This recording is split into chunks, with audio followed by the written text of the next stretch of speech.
హల్లెలూయా. మంచిది. ప్రభువైన యేసుక్రీస్తు నామములో మీ అందరికి కూడా హృదయపూర్వకమైన వందనాలు. దేవుడు మనందరిని ఆశీర్వదించును గాక. 10 నిమిషాలు దేవుని యొక్క మాటలు మనం ధ్యానం చేసుకుందాం. పరిశుద్ధ బైబిల్ గ్రంథం నుంచి సామెతల గ్రంథం 17వ అధ్యాయము 17వ వచనాన్ని మనం చదువుకుందాం. Book of Proverbs chapter 17 verse 17. నిజమైన స్నేహితుడు విడువక ప్రేమించును, దుర్దశలో అట్టివాడు సహోదరుడుగా ఉండును. తన పొరుగువానికి పూటపడువాడు. అలాగే సామెతల గ్రంథం 27వ అధ్యాయము 27వ అధ్యాయము 6వ వచనం, 27వ అధ్యాయము 6వ వచనం కూడా చదవండి. సామెతలు. మేలును కోరి స్నేహితుడు గాయములు చేయును, పగవాడు లెక్కలేనన్ని ముద్దులు పెట్టును. దేవుడికి వాక్య భాగాన్ని ఆశీర్వదించును గాక. హల్లెలూయా. వినండి, శ్రద్ధగా ఆలకించండి. సామెతల గ్రంథం 17వ అధ్యాయము 17వ వచనం, 27వ అధ్యాయము 6వ వచనం. ఈ 2 వచనాల్లో ప్రధానంగా మనము ఎవరి గురించి అక్కడ రాయబడింది చెప్పండి? స్నేహితుడు. మీకు ఎవరైనా స్నేహితులు ఉన్నారా? స్నేహితులు లేని వారు ఎవరు? స్నేహితులు ఉంటారు, బెస్ట్ ఫ్రెండ్స్, బాగా క్లోజ్ అయిన స్నేహితులు కూడా మీకు ఉంటారు. ఉన్నారా? ఉంటారు ఖచ్చితంగా మీ జీవితంలో. హల్లెలూయా. ఇక్కడ నిజమైన స్నేహితుడంట ఏమని రాయబడింది? విడువక. విడువక అంటే అర్థం ఏంటి చెప్పండి? విడువక ప్రేమిస్తాడు, దుర్దశలో అట్టివాడు సహోదరునిగా ఉంటాడు. స్తోత్రం కలుగును గాక. నీ జీవితంలో ఎవరైనా నిన్ను విడిచిపెట్టి వెళ్ళిపోతారేమో కానీ స్నేహితుడు నిన్ను ఎన్నడూ కూడా విడిచిపెట్టడు. విడువక నీతోనే ఉంటాడు. నీకు ఎదురవుతున్న దుర్దశల్లో నీ స్నేహితుడు ఏం చేస్తాడంట? ఒక సొంత అన్నదమ్ముల్లాగా నీకు తోడుగా ఉంటాడు. స్తోత్రం కలుగును గాక. ఆ నిజమైన స్నేహితుడే మన యేసయ్య. Jesus Christ is our true friend. He is our true friend. ఆయన మన నిజమైన స్నేహితుడు అయ్యున్నాడు. ఈ రోజున మన ధ్యానం ఏంటంటే, మన కుటుంబాల్లో, మన జీవితాల్లో మనకు స్నేహితులు ఉంటారు. అయితే ఒక విషయాన్ని, ఒక ప్రశ్న నేను అడగని ఆశపడతా ఉన్నా. ఎవరైనా మీ దగ్గరికి ఎందుకు వస్తారు చెప్పండి? మీ స్నేహితులు మీ దగ్గరికి ఎందుకు వస్తారు? మీ స్నేహితులు మీకు ఎందుకు ఫోన్ చేస్తారు? మీ స్నేహితులు మీతో ఎందుకు ఫ్రెండ్షిప్ ని కొనసాగిస్తారు? Is there any reason behind? ఏదైనా కారణం ఉందా దాని వెనుక? మీరు చెప్పాలి. నేను మిమ్మల్ని ప్రశ్న అడిగాను. మీ స్నేహితులు మీ దగ్గరికి రావడానికి గల కారణం ఏంటి? ఎందుకు మీ స్నేహితులు మీ దగ్గరకు వస్తారు పదే పదే? ఎందుకు అమ్మా? అవసరాల నిమిత్తం, అవసరాల కోసం ఫ్రెండ్స్ వస్తారు. ఇంకా మాట్లాడండి. డబ్బుల కోసం వస్తారు. నాకు వినిపించింది, చెప్పాలి. సహాయం కొరకు వస్తారు. ఇంకా మీ ఫ్రెండ్స్ మీకు ఎందుకు ఫోన్ చేస్తారు? ఎందుకు వస్తారు మీ దగ్గరికి? మీ స్నేహితులు ఉన్నారని చెప్పారు నాతో, కానీ ఎవరు మాట్లాడట్లా. మీ స్నేహితులు మీ దగ్గరికి ఎందుకు వస్తారు? ఆ స్నేహానికున్న దేన్ని బట్టి ఆ స్నేహం కొనసాగుతుంది? సరే, మీరు మీ స్నేహితుల దగ్గర ఎందుకు వెళ్తున్నారు? ఎప్పుడైనా వెళ్ళారా? మీ స్నేహితులను కలిసారా? ఎందుకు వెళ్ళారు చెప్పండి?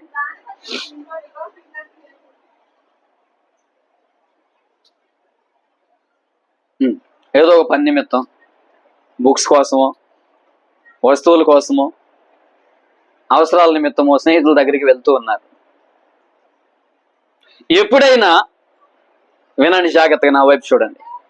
ఎప్పుడైనా మీ స్నేహితులు మీ దగ్గరకు వచ్చి నీ జీవితాన్ని పరిశీలనగా తెలుసుకున్న వ్యక్తిగా, స్నేహితుడిగా, మీరేదైనా తప్పు చేస్తే మిమ్మల్ని గద్దించారా?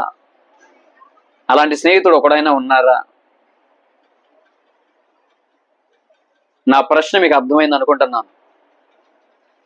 మీరు ఏదైనా పొరపాటు చేసినప్పుడు నేను నిజంగా స్నేహితుడిగా నువ్వు చేసింది తప్పు అని గద్దించారా? హెచ్చరించారా? అలాంటి వారు మనకుండును గాక.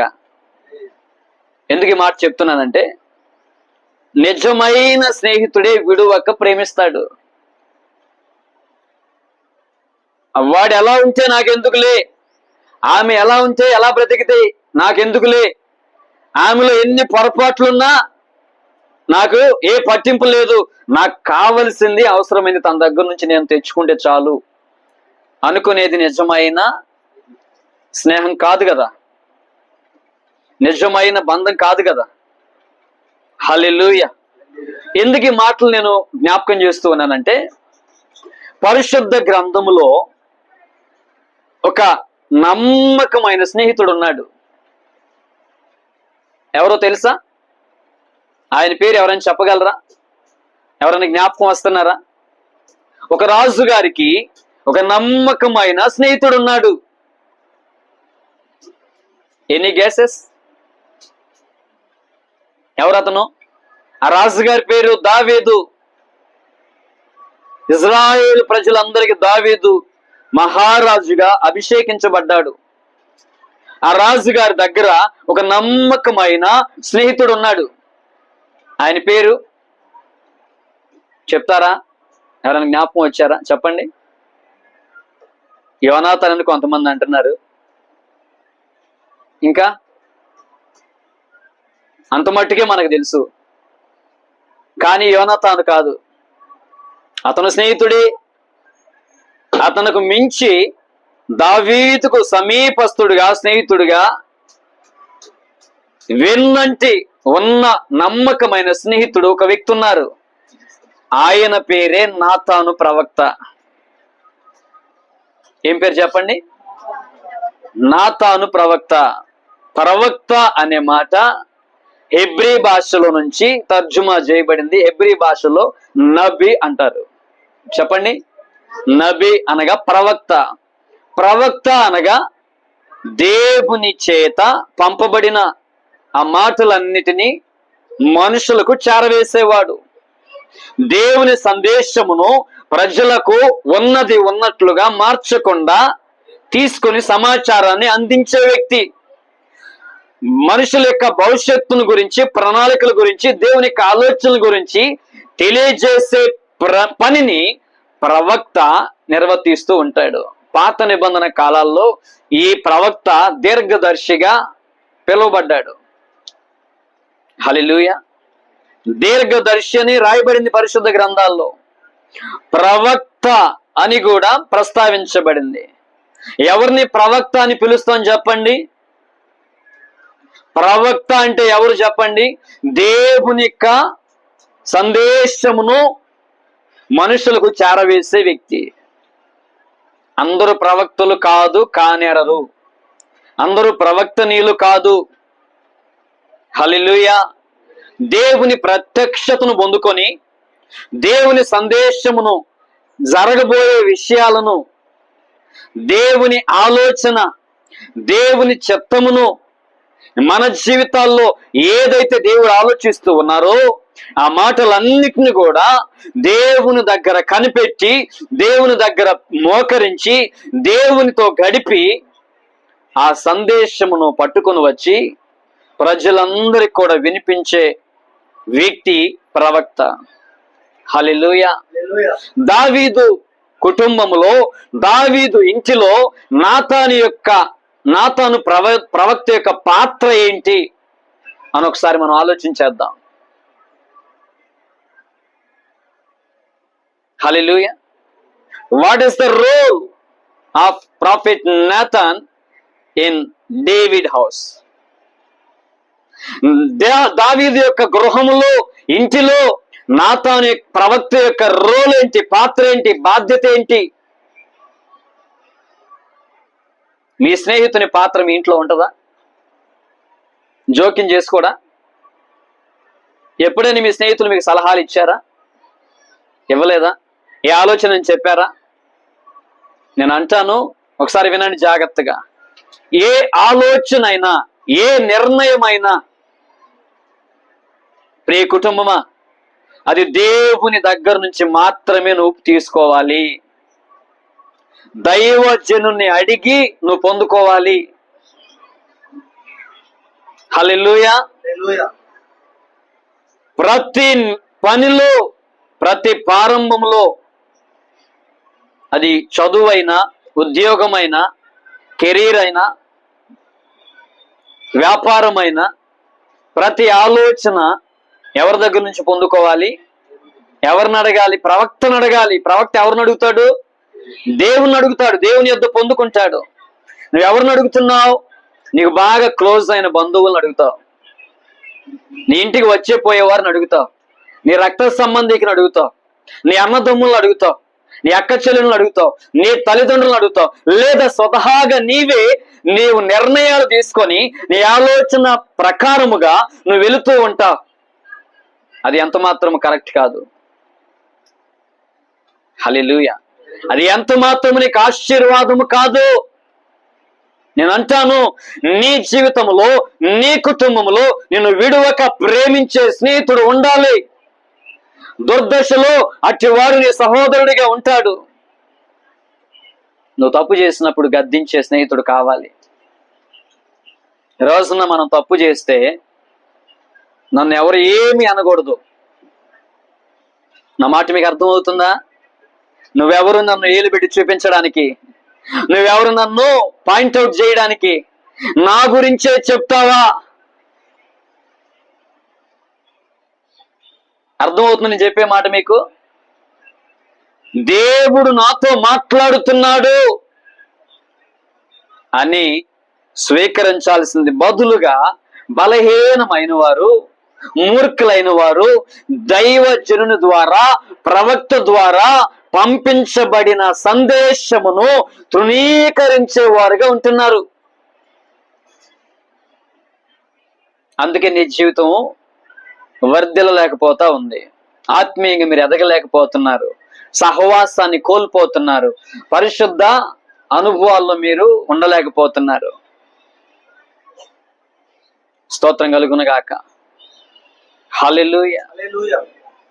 నాతాను ప్రవక్త పరిశుద్ధ గ్రంథములో ఆయన గురించి దాదాపుగా 41 రెఫరెన్సులు ఉన్నాయి. వచనాలు రాయబడ్డాయి, ప్రస్తావించబడ్డాయి. అవన్నీ నేను ఇప్పుడు మీకు చదివి వినిపించను గాని 4 సందర్భాలు మాత్రం దావీదు కుటుంబాన్ని గురించి మాట్లాడారు ఆయన. ఎన్ని సందర్భాలు? 4 సందర్భాలు. ఆ విషయాలను క్లుప్తంగా మనం ధ్యానం చేసుకోబోతూ ఉన్నాం, వివరంగా తెలుసుకోబోతూ ఉన్నాం. హల్లెలూయా. ఎందుకు ఈ మాటని జ్ఞాపకం చేస్తున్నాను? 2 తరాల వారిని పడిపోకుండా కాపాడిన వ్యక్తి నాతాను ప్రవక్త. ఆమేన్.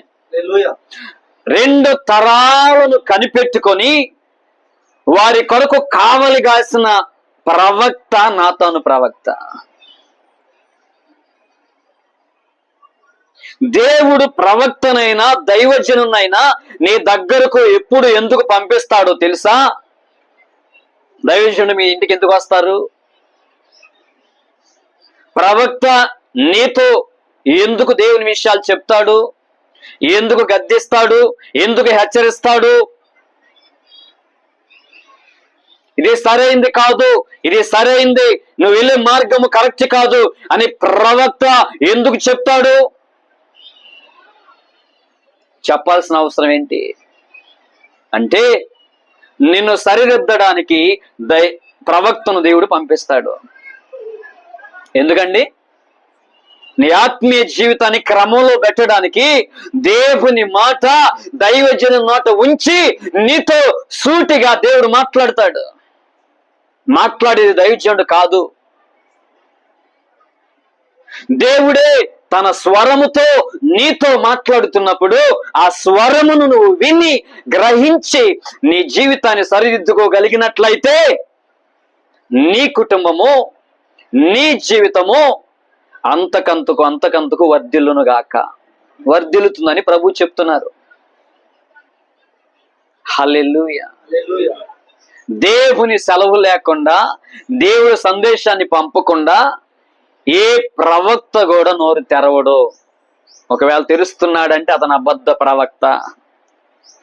అతని సొంత కల్పన, కళలు, దర్శనాలు, వాక్యాలు ఊహించుకొని స్వార్థము కొరకు, స్వలాపేక్ష కొరకు ఏ వ్యక్తి అయినా నీ దగ్గరకు వచ్చి ప్రలోభ పెట్టి చెప్తూ ఉన్నారు అంటే అబద్ధ ప్రవక్తులుగా వారిని నువ్వు గుర్తించగలగాలి.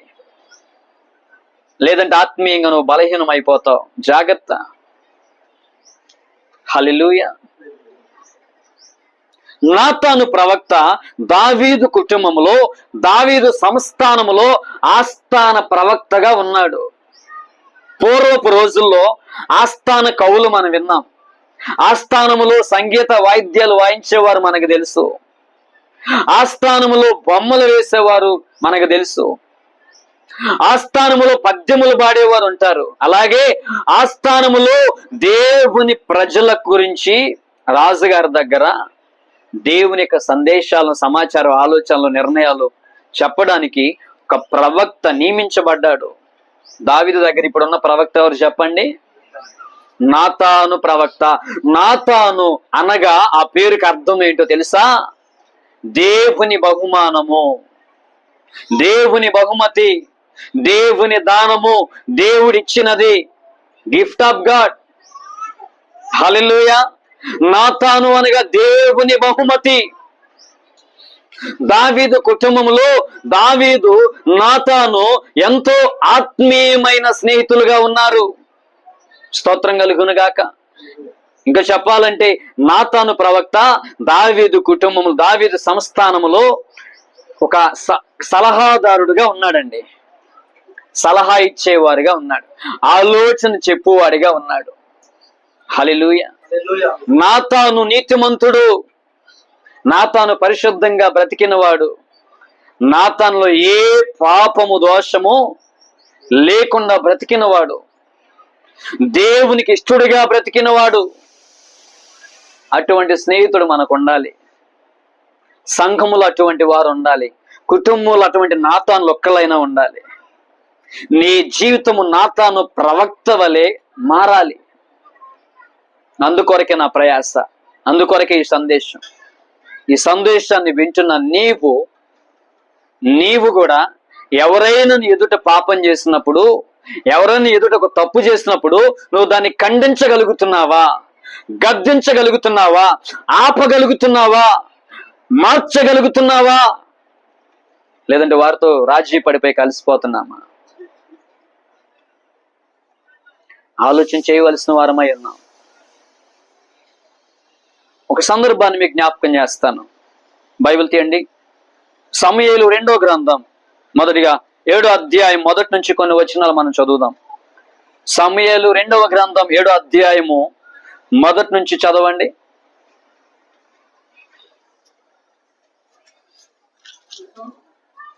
257 పేజీ. మైక్ తీసుకోండి. అతని శత్రువుల మీద అతనికి విజయం ఇచ్చి అతనికి నెమ్మది కలగజేసిన తరువాత రాజు తన నగరి యందు కాపురం ఉండి నాతాను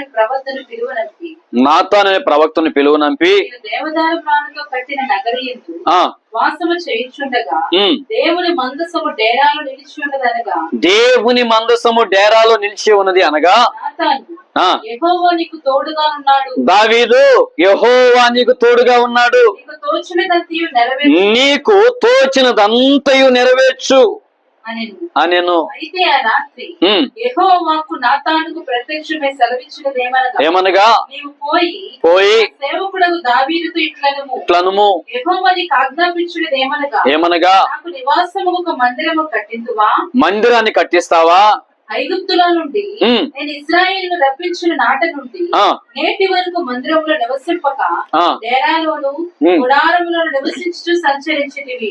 ఇశ్రాయేలుతో కూడా నేను సంచరించిన కాలమంతయు నా జనులను పోషించుడని నేను ఆజ్ఞాపించిన ఇశ్రాయేలు గోత్రములలో ఎవరితోనైనను దేవదారుమయమైన మందిరం ఒకటి మీరు నాకు కట్టింపకపోతే నేను ఎన్నడైనను అనియుంటినా.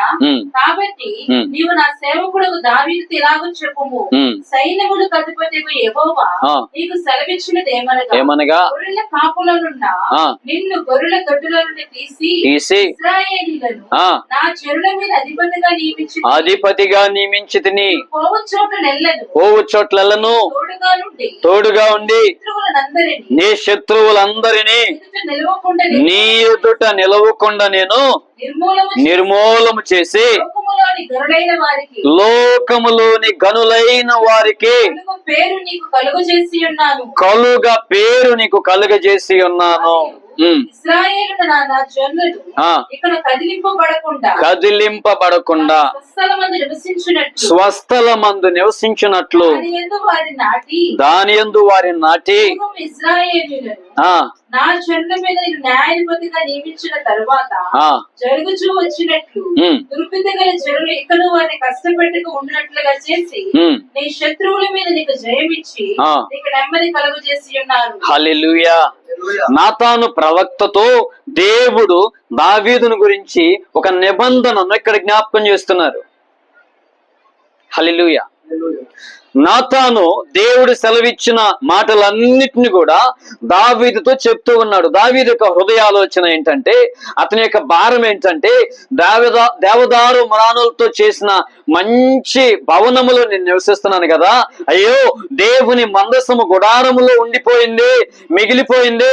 నా దేవుని పరిశుద్ధుని కొరకు ఒక మందిరమును, చక్కని మందిరము నేను ఏర్పాటు చేయాలి అని ఒక ఆలోచన కలిగి ఉన్నాడు. నువ్వెప్పుడైనా నేను మంచి భవనములో ఇంట్లో నివసిస్తున్నానే, నా దేవుని పరిశుద్ధ ఆలయము గుడారములో ఉంది, దేవుని మందసము ఇరుకుగా ఉన్నది, నా దేవుని కొరకు ఒక మందిరాన్ని నేను సిద్ధపరచాలి అనే ఆలోచన, ప్రేరేపణ నీకు ఎప్పుడైనా వచ్చిందా? ఆ ప్రేరేపణ ప్రభు నీకు కలుగు చేయునుగాక. హల్లెలూయా. దైవజనుడు ప్రవక్త నాతాను అంటున్నాడు, నా దేవుడు నీకు తోడుగా ఉన్నాడు, నీకు తోచినదంతయు కూడా చేయమని చెప్పాడు. హల్లెలూయా. అంటే నీ ఒక రాజుగా, అధికారిగా నిన్ను నియమించుకున్నాను దావీదు. మందిరము నిర్మించే పని నీది కాదు, నిన్ను నువ్వు ప్రత్యేకపరుచుకున్నాను, నిన్ను నీ ఒక పని నిమిత్తం ఏర్పాటు చేసుకున్నాను. నా నిబంధన నీకు జ్ఞాపకం చేస్తున్నానని చెప్పి, అయితే నీకు తోచినదంతయు చేయమని ప్రభు సెలవిచ్చాడు. తోచినదంతయు చేయమని చెప్తే దావీదు ఏం చేస్తాడో తెలుసా? మందిరానికి కావలసిన వనరులన్నిటిని కూడా సమకూర్చాడు. స్థలాన్ని కొన్నాడు, దేవదారు మ్రాణులను రప్పించాడు, బంగారము రప్పించాడు, మందిరానికి కావలసిన ప్రతి ఉపకరణములన్నిటినీ సిద్ధపరిచాడు. స్తోత్రం కలుగునగాక.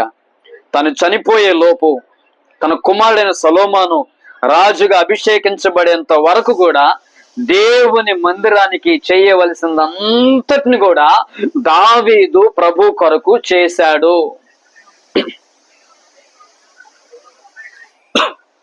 హల్లెలూయా. దావీదు, నువ్వు మందిరాన్ని నువ్వు కట్టొద్దు, నేను వేరే పని కొరకు నేను ఏర్పాటు చేసుకున్నానని చెప్పినప్పటికీ దావీదు మనసు దేవుని ఇంటిని గురించిన ఆసక్తి భక్షించిందండి ఆయన్ని. స్తోత్రం కలుగునుగాక. నా దేవుని ఇంటిని గురించిన ఆసక్తి నాలో నీలో భక్షించునుగాక, ఆ మంట కలుగునుగాక. హల్లెలూయా.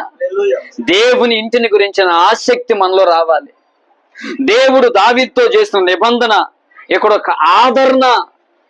నాతాను ప్రవక్త చూడండి, మొట్టమొదటి ఈ సందర్భం దావీదుతో మాట్లాడే విధానాన్ని, దేవుడు సెలవిచ్చిన సందేశాన్ని ఎలాగో డెలివరీ చేస్తున్నాడో దావీదు పక్షంగా. దావీదు, నీకు తోచినదంతయు చేయి, దేవుడు నీకు తోడుగా ఉంటాడు. ఈ మాట చెప్పాలంటే ఎంత ప్రార్థన జీవితం కావాలి. హల్లెలూయా. నీ జీవితంలో నువ్వేది చేయాలన్నా, ఏది తలపెట్టాలన్నా అది దేవుని చిత్తమై ఉండాలి, దేవుని ఆలోచన అయి ఉండాలి. దేవుని ఆలోచనకు మార్గానికి వ్యతిరేకంగా నువ్వు ప్రయాణించినా నువ్వు ముందుకు వెళ్ళలేవు, సక్సెస్ అవ్వలేవు, విజయాన్ని సాధించలేవు. ఏ ఫలము అందులో ఉండదు. దేవుని చిత్తంలో నువ్వు డాక్టర్ అవ్వాలని నిర్ణయించి ఉంటుంది, నువ్వేమో పోలీస్ అవ్వాలని ప్రయత్నం చేస్తూ ఉన్నావు అనుకో, ఎందులో కూడా నువ్వు సక్సెస్ అవ్వలేవు. ఆ కారణం తర్వాత తెలుస్తుంది నీకు. దేవుడు తన ఉద్దేశాలన్నిటిని కూడా ప్రవక్త ద్వారా మనకి బయలుపరుస్తున్నప్పుడు వాటిని మనం అంగీకరించగలగాలి, వాటిని నువ్వు నమ్మగలగాలి, వాటిని నువ్వు స్వీకరించాలి.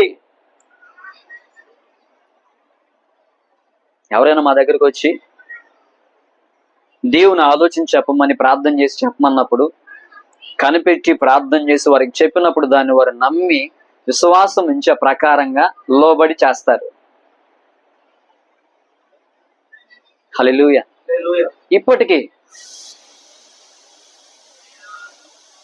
ఇప్పటికీ పాస్టర్ గారు లేదా బ్రదర్, నా జీవితంలో మా పరిచర్యలో దేవుని ఆలోచన ఏంటి, దేవుని చిత్తం ఏంటి, ప్రార్థన చేసి చెప్పండి అని అడగటం అనేది నువ్వు కలిగి ఉండవలసిన గొప్ప లక్షణం. అలవాటు నీకుందా? ఆలోచన నువ్వు కలిగి ఉన్నావా?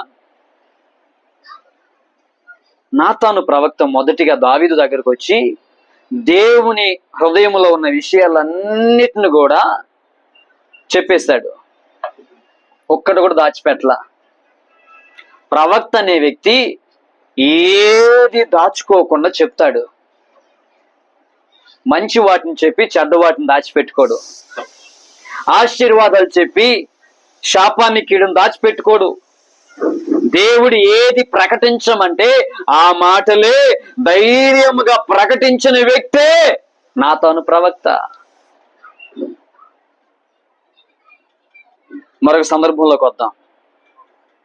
సమూయేలు 2వ గ్రంథం 12వ అధ్యాయము మొదటి నుంచి మనం చదువుకుందాం.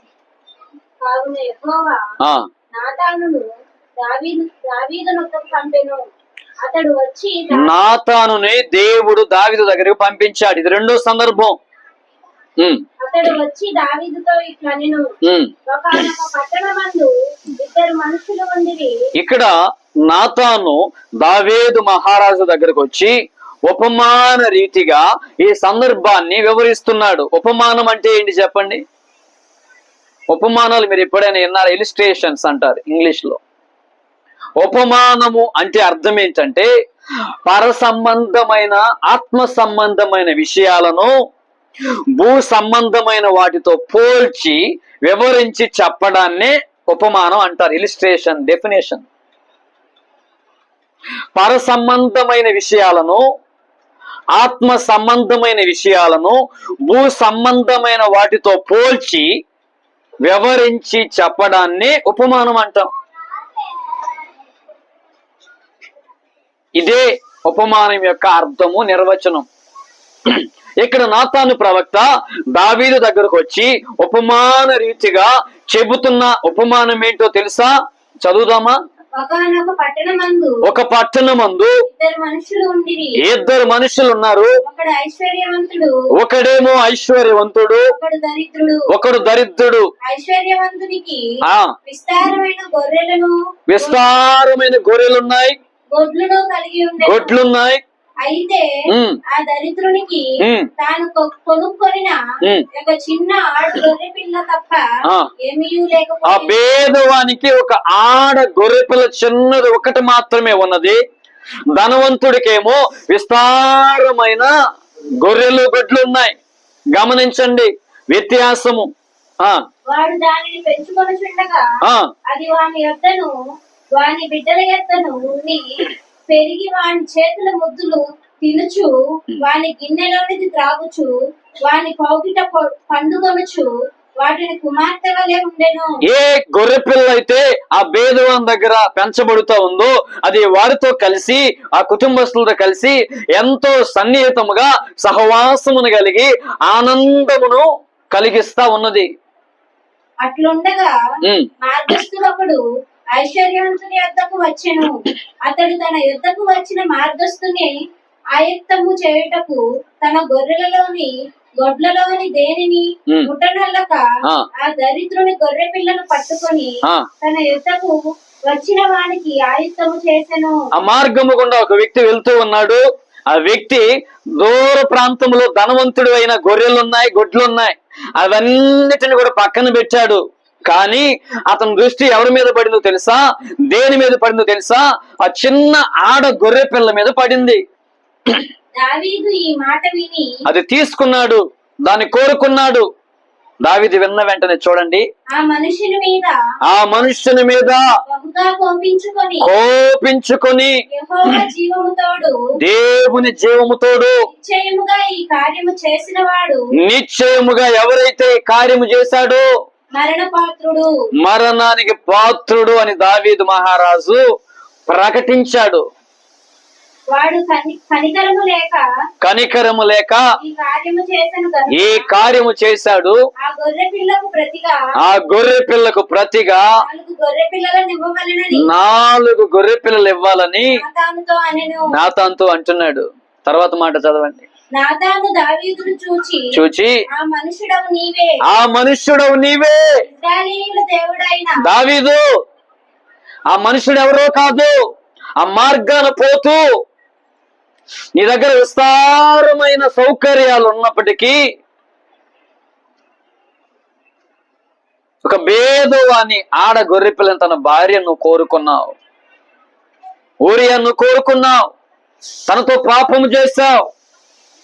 అంత మాత్రమే కాదు, అతని యుద్ధానికి వెళ్ళినప్పుడు అతని భర్తను కూడా ఆమె భర్తను కూడా నీవు అన్యాయముగా చంపించావు. ఆ వ్యక్తి నీవే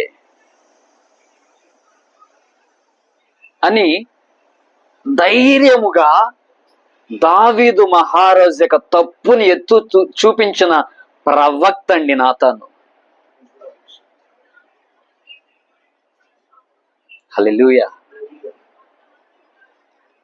ఏ వ్యక్తినైతే అభిషేకించాడో, ఏ వ్యక్తి అయితే సన్నిహిత స్నేహితుడిగా ఉన్నాడో, ఏ వ్యక్తికైతే ఆలోచనలు చెబుతున్నాడో, నమ్మకమైన పనివాడిగా ఉన్నాడో, అయ్యో నేను గాని ఈ విషయాన్ని బయలుపరిస్తే చెబితే నా తల నరికించేస్తాడు, నా ఉద్యోగం పోతుంది, నా జీవనాధారం పోతుంది అని ఆలోచన చేయలేదు. కానీ నాతాను ప్రవక్త తప్పుని తప్పుగా ఎత్తి చూపించాడు.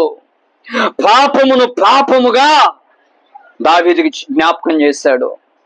నేను అంటాను, ఇక్కడ ఒక మాట జ్ఞాపకం చేసుకోండి.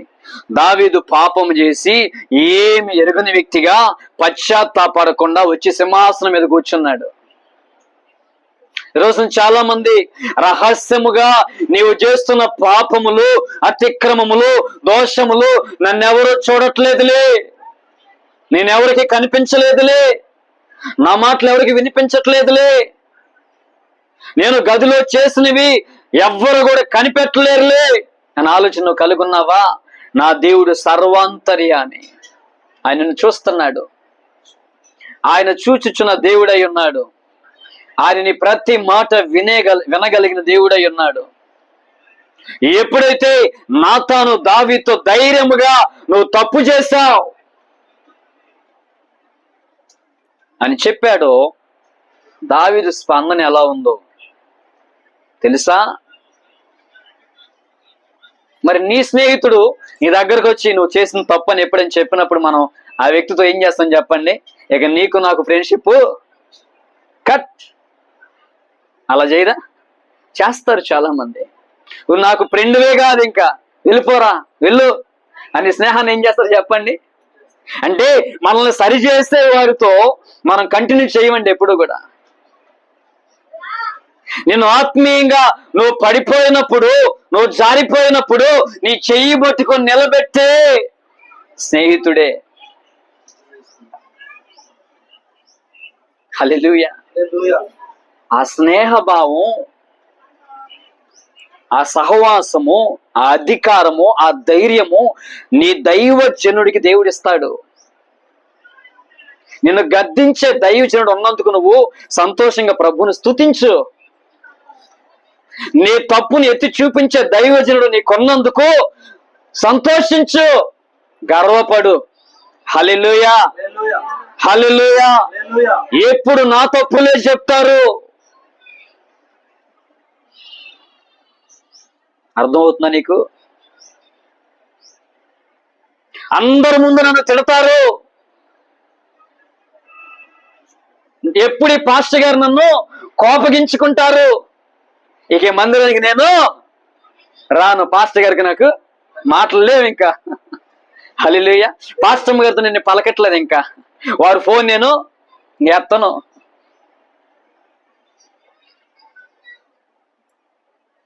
అలాంటి నిర్ణయాలు తీసుకునేది ఎవరో తెలుసా?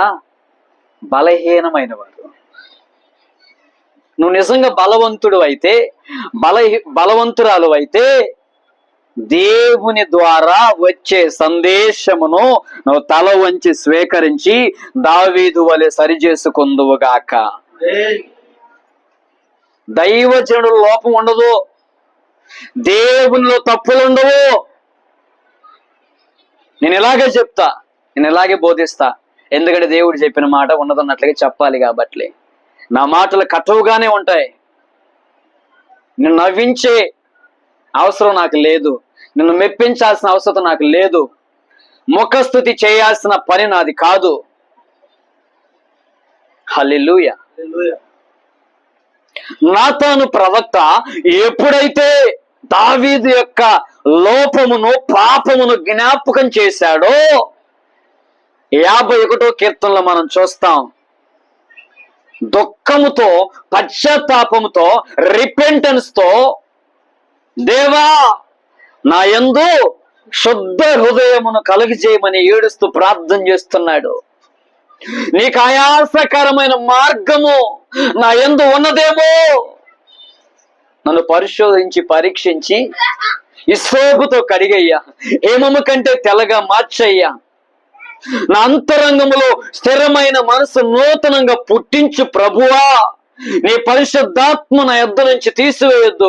రక్షణ ఆనందాన్ని నాకు మరలా దయచేయి ప్రభువా అని దావీదు పశ్చాత్తాపంతో నాతాను ప్రవక్త ద్వారా చెప్పిన గద్దింపును, హెచ్చరికను స్వీకరించాడు. కాబట్టి దావీదు కుటుంబము ద్వారా మెస్సయ్య అని యేసయ్య లోకానికి వచ్చాడు. స్తోత్రం చెప్పండి. హల్లెలూయా. దావీదు వేరు చిగురులో యేసయ్య లోకానికి వచ్చాడు. లేదంటే దావీదు వంశమును, దావీదు కుటుంబమును దేవుడు ఎన్నుకునేవాడు కాదు, ఈ లోకానికి ఆయన వచ్చేవాడే కాదు. వేరొక వంశమును ఏర్పాటు చేసుకునేవాడు. నా మాటలు మీకు అర్థమవుతున్నాయా? నువ్వెప్పుడైతే తప్పును తప్పుగా ఒప్పుకొని అంగీకరించి దావీదు వలె పశ్చాత్తాపముతో శుద్ధీకరించుకుంటావో, అప్పగించుకుంటావో, నీ జీవితంలో క్షేమాన్ని నది వలె దేవుడు ప్రవహింపజేస్తాడు. తరతరాల కృప నీ కుటుంబానికి ఉంటుంది. తర్వాత దావీదు భక్తుడు అంటాడు కదా, ఇంతగా హెచ్చించడానికి నా కుటుంబం ఏ పాటిది, నేనే పాటి వాడను. దీనికి కారణం ఏంటి తెలుసా? దేవుడు దావీదుకు తోడుగా ఉన్నాడు. దావీదు దేవుని హృదయానుసారుడిగా బ్రతికాడు. దేవుని స్తుతించే వ్యక్తిగా ఉన్నాడు. ఎప్పుడైతే దావీదు పడిపోయాడో నాతాను ప్రవక్త అక్కడి నుంచి పారిపోలేదు, గాని పడిపోయిన దావీదు చేతిని పట్టుకొని పైకి లేవనెత్తేంత వరకు అతని ప్రయత్నాన్ని మాత్రం విడిచిపెట్టలేదు. నేనంటాను, నాతాను ప్రవక్త సందేశము దావీదు పశ్చాత్తాపడేంత వరకు చెప్తూనే ఉన్నాడు. హల్లెలూయా. ఎవరైతే చేసిన తప్పు, చేసిన పొరపాట్లు ఒప్పుకోకుండా కప్పిపుట్టుకుంటూ సేవకులను నిందిస్తూ, సంఘాన్ని నిందిస్తూ, లేదా నిన్ను నిందిస్తూ ఉన్నారో అటువంటి వారి కొరకు నాతాను ప్రవక్త వలె నువ్వు గద్దించి హెచ్చరించి సరిదిద్దగలిగే వ్యక్తిగా నువ్వు బ్రతకగలగాలి. హల్లెలూయా. ఆ రోషము కలిగిన సరి అయిన పరిశుద్ధ జీవితం మనకు కలిగి ఉండాలి. ఎలా పడితే అలా వట్టిగా హోలీ కమ్యూన్ సర్వీసులను చేయి వేయడానికి వీల్లేదు సుమా. నిన్ను నీవు శుద్ధీకరించుకోకుండా, నీ పాప దోషములన్నీ రక్తములు కడగబడకుండా, యేసై రక్తములను శుద్ధీకరించబడకుండా, నీ తలంపులు, నీ క్రియలు, నీ ఆలోచనలు, నీ మాటలు పుటం వేయబడకుండా ఎలా దేవుని పరిశుద్ధ శరీరాన్ని రక్తమును భుజించి తాగుతావు? How dare you? ఎంత ధైర్యము నీకు? అయోగ్యముగా, అవివేచనతో, అవివేకముగా మనం సమీపించకూడదంట దేవుని బలిపీఠం దగ్గరికి. హల్లెలూయా. నాతాను యొక్క జీవితము, దావీదు పడిపోతున్నప్పుడు వారికి తోడుగా అండగా ఉండి సహాయం చేశాడండి. వారిని కాపాడుతూ వచ్చాడు. ఒక విధంగా చెప్పాలంటే, ఒక వాచ్మెన్ ఎలాగైతే కావలివాడు ఆ గ్రామాన్ని, ఆ కుటుంబాన్ని, ఆ ప్రాంతాన్ని కావలి కాస్తాడో, నాతాను దావీదు కుటుంబాన్ని అలా కావలి కాశాడు. నీ కుటుంబమును, నీ వంశమును కావలి కాసే వ్యక్తిగా నువ్వు ఉండగలగాలి. స్తోత్రం కలుగును గాక. దావీదు చేసిన పొరపాటే. తన తప్పును తను ఒప్పుకున్నాడు, ప్రభు క్షమాపణ పొందుకున్నాడు, పడ్డాడు. మరలా తిరిగి దావీదు ఎప్పుడు కూడా పాపం చేయలా. తను చేసిన పాపానికి శిక్షణ తెలుసా? మొదటిగా పుట్టిన కుమారుడు చనిపోయాడు. తన పాపానికి శిక్షను తప్పనిసరిగా అనుభవించాడు. పాపం వలన వచ్చే జీతము మరణం. దురాశ గర్భమును ధరించి పరిపక్వమై పాపము ఏమవుతుందంటే అది మరణమును కంటుంది. నీ ఆలోచన చిన్నగా మొదలవుతుంది. అది మోహపు చూపు అయినా, ధనాపేక్ష అయినా, అధికారకాంక్ష అయినా, వాట్ ఎవర్ ఇట్స్ మేబీ, ఏదైనప్పటికీ దాన్ని నువ్వేం చేయాలి? మొదట్లోనే కత్తిరించాలి, జయించాలి, ప్రార్థించాలి. ఆ రీతిగా నిన్ను సరిచేసే, నిన్ను బలపరిచే, నిన్ను లేవనెత్తే దైవజనుడైనా ప్రవక్తనైనా నువ్వు కోల్పోవద్దు, చులకనగా చూడొద్దు, సహవాసాన్ని కోల్పోవద్దు. హల్లెలూయా. చాలా మంది సహవాసపు యొక్క ఆత్మీయత, పరిశుద్ధత, దేవుని మహిమ తెలియక దూరమైపోతున్నారు. స్తోత్రం కలుగును గాక.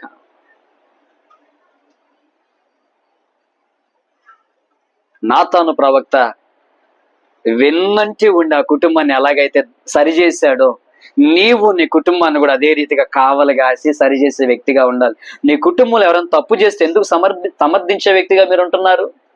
నువ్వు చేసేది తప్పమ్మా, అయ్యా నువ్వు చేసే తప్పు, నీ ఆలోచన విధానంలో పొరపాట్లున్నాయి, ఒకసారి సరి చేసుకో అని నువ్వెందుకు చెప్పలేకపోతున్నావు? చెప్పగలిగే ధైర్యము, ఆ కరేజ్ నీలో వచ్చును గాక. ఒక కౌన్సిలర్గా నాతాను ఉన్నాడండి. ఒక ఆలోచన చెప్పే వ్యక్తిగా నాతాను దావీదు కుటుంబంలో ఉన్నాడు. ఏ లాభం ఆశించకుండానే ఆ స్నేహాన్ని బట్టి, ఆ సహవాసాన్ని బట్టి దావీదు కుటుంబాన్ని దేవుడు అంచెలంచెలుగా ఆస్వాదించాడు. నీవు పడిపోతున్న క్రమంలో కూడా దేవుడు సేవకుని దగ్గరికి పంపిస్తాడు, లేదా ఫోన్ చేయిస్తాడు, నీ ఇంటికి పంపిస్తాడు. గుర్తుపెట్టుకోండి, నువ్వు పడిపోయావు అంటే నీ దగ్గరికి ఫోన్లు వస్తానే ఉంటాయి. సేవకుడు అనుకోకుండా నీ దగ్గరికి వస్తాడు, నీతో మాట్లాడతాడు, నీ కొరకు ప్రార్థన చేస్తాడు. ఆ ప్రవక్త దేవునికి మాటలు పొందుకొని దగ్గరకు వస్తాడు. వచ్చినప్పుడు ఆ యొక్క సహవాసాన్ని, సందేశాన్ని నువ్వు నిర్లక్ష్య పెట్టొద్దు. హల్లెలూయా. నాతాను జీవితం అంతా కూడా ఎంత యథార్థంగా నీతియుక్తంగా దావీదు జీవితంలో మనం చూస్తా ఉన్నాం, వస్తూ ఉందో. మరొక సందర్భాన్ని మనం జ్ఞాపకం చేసుకుందాం.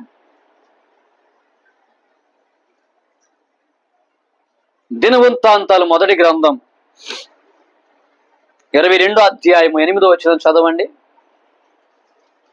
దినవృత్తాంతాలు మొదటి గ్రంథం 22వ అధ్యాయం 8వ వచనం.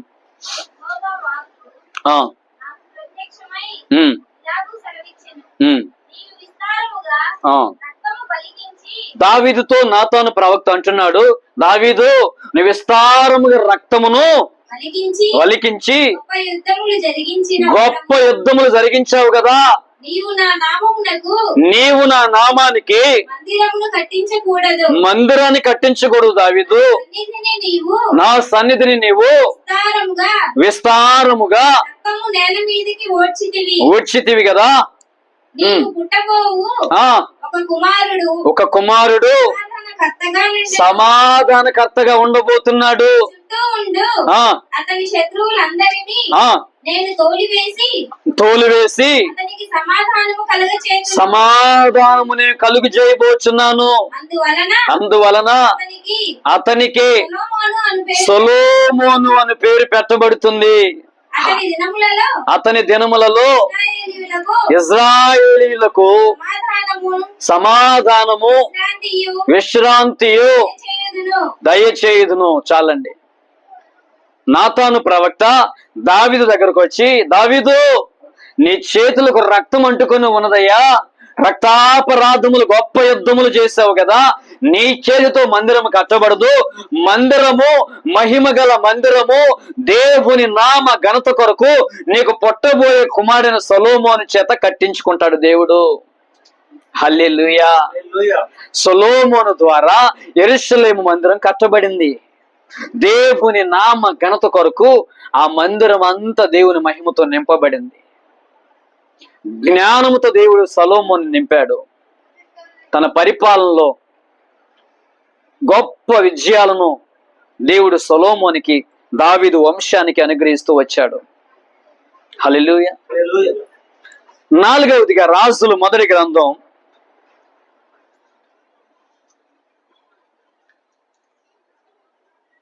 1వ అధ్యాయము 8వ వచనం, 10 నుంచి 11 వచనాలు, 22 నుంచి 24 వచనాలు, 32 నుంచి 34 వచనాలు.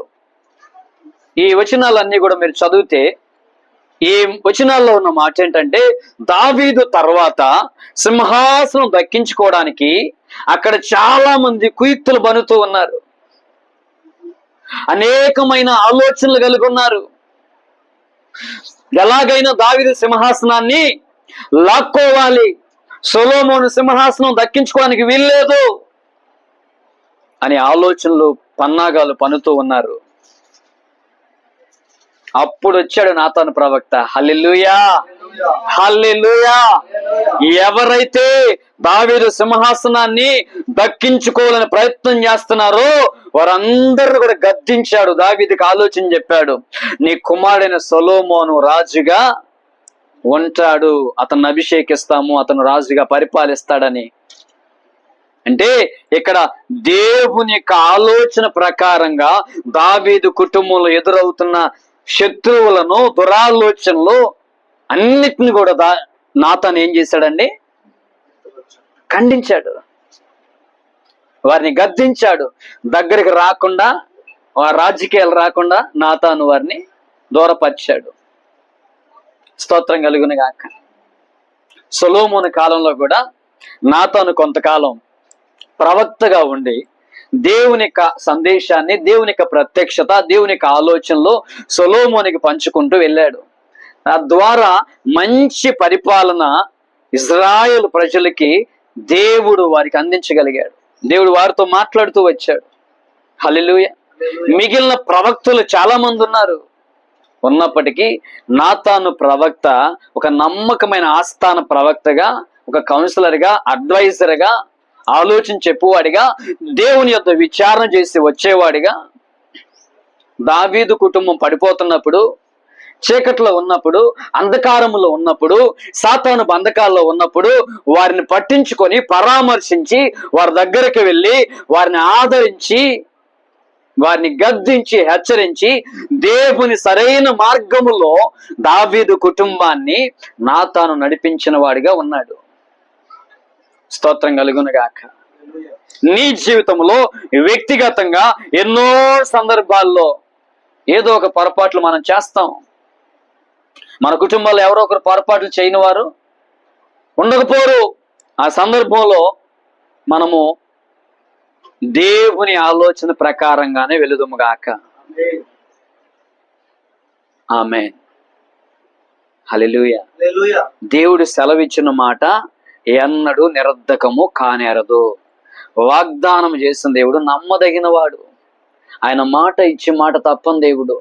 నీ జీవితంలో దేవుడు ఏదైతే కోరిక కలిగి ఉన్నాడో, ఇష్టమును కలిగి ఉన్నాడో, ఆలోచన కలిగి ఉన్నాడో, దర్శనమును కలిగి ఉన్నాడో అవన్నిటిని కూడా దైవజనుల ద్వారా, ప్రవక్త ద్వారా నువ్వు తెలుసుకోగలిగిన ఆత్మీయ సహవాసము, స్నేహము సేవకుంత నీకుందా? స్తోత్రం కలుగునుగాక. దేవునికి మహిమ కలుగునుగాక. నీతిమంతుని గద్దింపు తైలాభిషేకం అని పరిశుద్ధ గ్రంథంలో రాయబడి ఉంది. నీతిమంతుడైన దైవజనుడు నిన్ను గద్దించటం అది నీకు తైలాభిషేకంతో సమానం. దావీదు వినండి జాగ్రత్తగా. దావీదు తన అభిషేకమును కోల్పోకుండా, తన అధికారమును కోల్పోకుండా, తన కుటుంబాన్ని, సంతానమును కోల్పోకుండా, రాజ్యాన్ని కోల్పోకుండా, తన పేరును కోల్పోకుండా, దేవుని నామం దూషించబడకుండా, దావీదు శిక్షణ పొందుకోకుండా దేవుడు తప్పించి, బలపరిచి, హెచ్చించి, సరిచేసి మరలా సరైన మార్గములో నాతాను ప్రవక్త ద్వారా దేవుడు మరలా దావీదుతో మంచి సంబంధాన్ని రిస్టోర్ చేశాడు, అలవర్చుకున్నాడు, ఏర్పాటు చేసుకున్నాడు. హల్లెలూయా. నీ కుటుంబానికి, సంఘానికి ఇటువంటి ఆలోచన కలిగిన, సరిచేసే, బలపరిచే దైవజనుడు ఉండునుగాక. తప్పులు కప్పిపుచ్చుకుంటే నీ జీవితంలో ఆశీర్వాదం ఉండదు. బైబిల్ ఒక మాట ఉంది, శ్రేష్టమైన మాట. అతిక్రమమును దాచిపెట్టుకున్నవాడు వర్ధిల్లడు, దాన్ని ఒప్పుకొని విడిచిపెట్టువాడు దేవుని కనికరాన్ని పొందుకుంటాడు. హల్లెలూయా. తెలిసి తెలియక చేసిన పొరపాట్లన్నీ కూడా ప్రభు పాదాలు పట్టుకొని మనం ఏడ్చి కన్నీటితో ఒప్పుకుంటే దేవుడు వాటిని క్షమిస్తాడు. బాప్తీసం ఇచ్చి యోహాను కూడా హేరోదు మహారాజు దగ్గరికి వెళ్ళి నువ్వు చేస్తున్న తప్పు అని ఖండించాడు. జరిగిన పర్యవసానం ఏంటి తెలుసా? కాన్సిక్వెన్సెస్ ఏంటి జరిగింది తెలుసా? ఏ వ్యక్తి అయితే నువ్వు తప్పు చేసావు, నువ్వు చేస్తున్న తప్పు అని చెప్పాడో ఆ వ్యక్తి తలను నరికించి పల్లెములో పెట్టి తీసుకుని వచ్చి బహుమానంగా ఇచ్చాడు. ఈరోజున ప్రత్యక్షంగా పరోక్షంగా నిన్ను ఖండించి గద్దిస్తున్న సావుకుని తల దించుకునేటట్లుగా నువ్వు ప్రవర్తించొద్దు. తల తీసేంత పని నువ్వు చేయొద్దు. సహోదరుడా, సహోదరి, దైవజనుడు నిన్ను సరి చేసినప్పుడు తల ఎత్తించే వ్యక్తిగా నీ బ్రతుకును సరి చేసుకో. పశ్చాత్తాపడకుండా, పాపాన్ని ఒప్పుకోకుండా, ప్రభు యొక్క సంస్కారాధనలో తెల్లటి వస్త్రాలు వేసుకొని పాలు పంపులు పొందితే మీలో అనేకులు రోగులుగా, బలహీనులుగా, మరణించేవారుగా ఉంటారని పరిశుద్ధ లేఖనంలో స్పష్టంగా కొరింథీ పత్రికలో పౌలు భక్తుడి ద్వారా దేవుడు హెచ్చరిస్తూ ఉన్నాడు. హల్లెలూయా. మరలా నీ జ్ఞాపకం చేస్తున్నా, నిజమైన స్నేహితుడు విడువక ప్రేమిస్తాడు, దుర్దశలు అట్టివాడు సహోదరుడిగా ఉంటాడు. మేలును కోరి స్నేహితుడు గాయము చేస్తాడు. దావీదు హృదయానికి గాయం కలిగింది. నాతాను ప్రవక్తకు గాయం చేశాడు. దావీదు బాధపడ్డా? బాధపడినా పశ్చాత్తాపడ్డాడు. హల్లెలూయా. వినండి జాగ్రత్తగా. నీ తల్లైనా, నీ తండ్రి అయినా, నీ సహోదరుడైనా, నీ గురువైనా, నీ దైవజనుడైనా, నీ పెద్దలైనా నిన్ను గద్దించున్నప్పుడు నువ్వు వినాలి, లోబడాలి. నువ్వు చెప్తే నేను వినేదేంటి? నువ్వు నాకు చెప్తావా? నాలో ఏ తప్పు లేదు, నాలో ఏ దోషం లేదు. ఒకవేళ అనుకుంటూ అతి భక్తిని, అతి పరిశుద్ధతను కనపరిచేవే అనుకో, దేవుని కనికరాన్ని నువ్వు పొందుకో.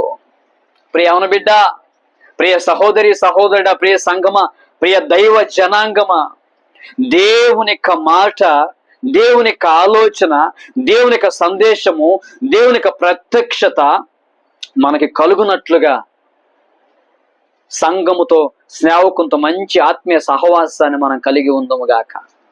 ఆయనతో మనం సహవాసము చేసిన ఎడల నీకు సమాధానము కలుగుతుంది, నీకు క్షేమము కలుగుతుంది, నువ్వు దీవించబడతావు, నువ్వు హెచ్చించబడతావు, నీ ఆలోచనలన్నీ దేవుడు సఫలపరుస్తాడు, నీ మార్గంలో దేవుని దూతలు కావలి ఉంచుతాడు, వెలుగు నీకు తోడుగా వస్తుంది.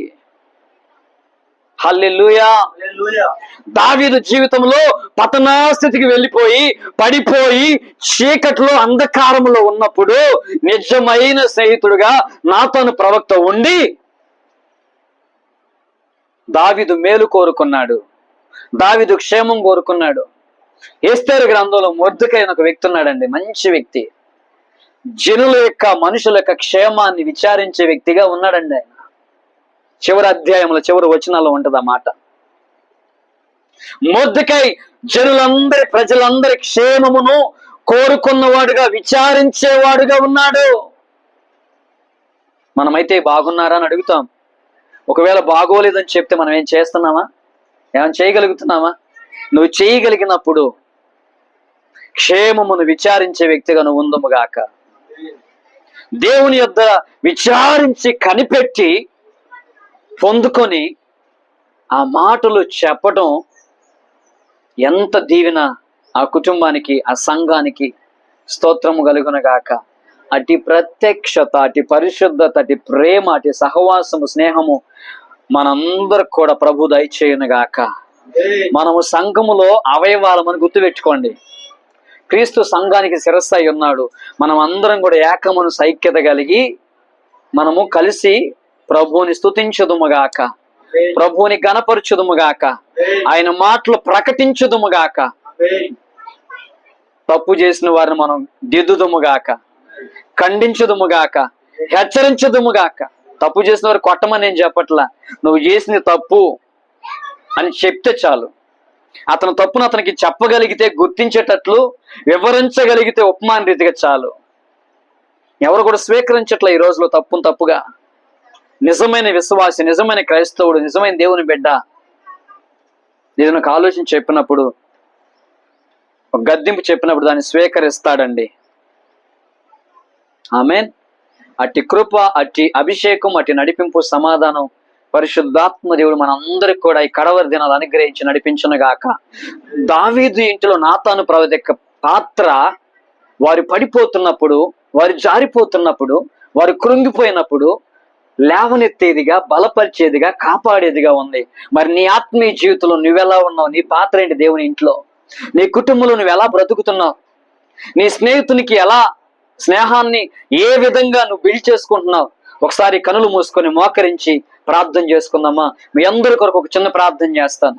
దయచేసి తలలో వంచండి, కళ్ళు మూసుకోండి.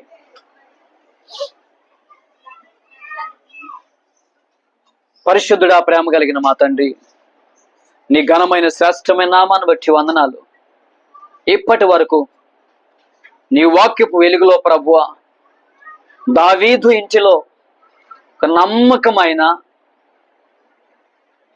తండ్రి నాతాను ప్రవక్తను గురించి, నిజమైన స్నేహితుని గురించి కొన్ని ఆలోచనలు, అనుభవాలు, వ్యక్తిత్వాన్ని ధ్యానం చేసుకోవడానికి మీరు ఇచ్చిన కృపను బట్టి వందనాలు. ఎందరైతే మాటలు విన్నారో, వింటున్నారో వారి జీవితాల్లో కూడా ప్రభువా తండ్రి ప్రవక్త ద్వారా, దైవశాఖం ద్వారా అయ్యా వచ్చిన మాటను స్వీకరించుదురుగాక, సరిచేసుకుందురుగాక, పశ్చాత్తాపడుదురుగాక, దేవుని ఆలోచన కొరకు కనిపెట్టుదురుగాక, లోబడుదురుగాక.